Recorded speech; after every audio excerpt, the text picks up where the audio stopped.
पहाड़ों के दरमियान बसी हुई एक छोटी सी सल्तनत में अमारा नामी एक गरीब लड़की रहती थी। वो अपनी जालिम और सौतेली माँ और सौतेली बहनों के साथ रहती थी, जो उसके साथ खानदान के किसी फर्द से ज्यादा एक नौकर जैसा सलूक करती थी। अपनी मुश्किलात के बावजूद अमारा नर्म दिल रही और दूसरों को खुश करने की पूरी कोशिश की।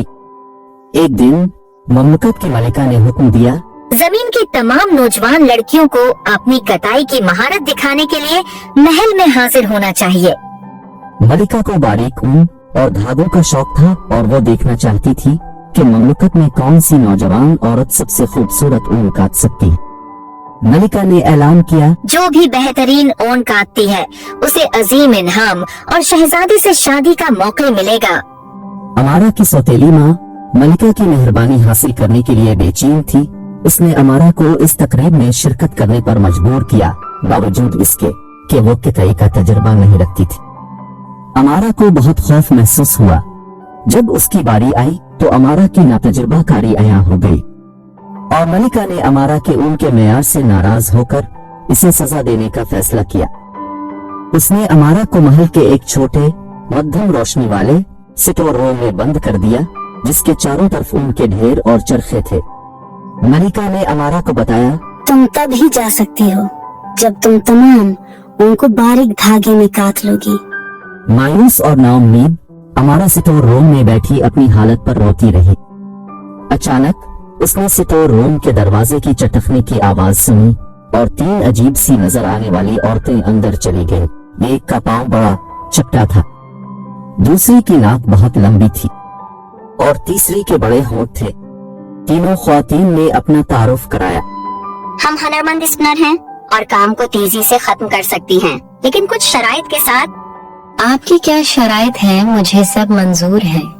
हमें शाही ज़ियाफत का दावतनामा चाहिए, जो कताई के मुकाबले के साथ साथ तुम्हारे साथ मेज पर बैठने का मौका फराहिम करेगा और तुम हमारा तारुफ अपनी अजीज के तौर पर करवाओगी। उनकी मदद के लिए शुक्रगुजार अमारा ने उनकी शराइत पर इत्तेफाक किया। थोड़ी ही देर में उन्होंने तमाम ऊन को मलिका के सबसे शानदार धागे में काट दिया। उनके मेयार से हैरान मलिका के पास अमारा और तीनों ख्वातीन को जियाफत में मदऊ करने के सिवा कोई चारा नहीं था। जियाफत में तीनों ख्वातीन को अमारा के बराबर में इज्जत की नशिस्तें दी गईं। शहजादे ने अमारा से इसके साथियों के बारे में पूछा। अमारा ने तीनों ख्वातीन को अपनी खाला के तौर पर मुतारिफ कराया। शहजादों ने उनकी गैर मामूली सूरत की वजह दरियाफ्त की। ख्वातीन ने वजाहत की कि उनकी खराबियां उनकी ऊन के लिए लगन का नतीजा है। चरखा के पैडल पर काम करने से मेरे पांव चपटे हैं। वहेल के करीब झुकने की वजह से मेरी लंबी नाक है। काटते वक्त धागा मुंह से गीला करने की वजह से मेरे होंठ बड़े हैं। उनकी कहानियां सुनकर शहजादे ने अमारा की खालाओं की तारीफ की।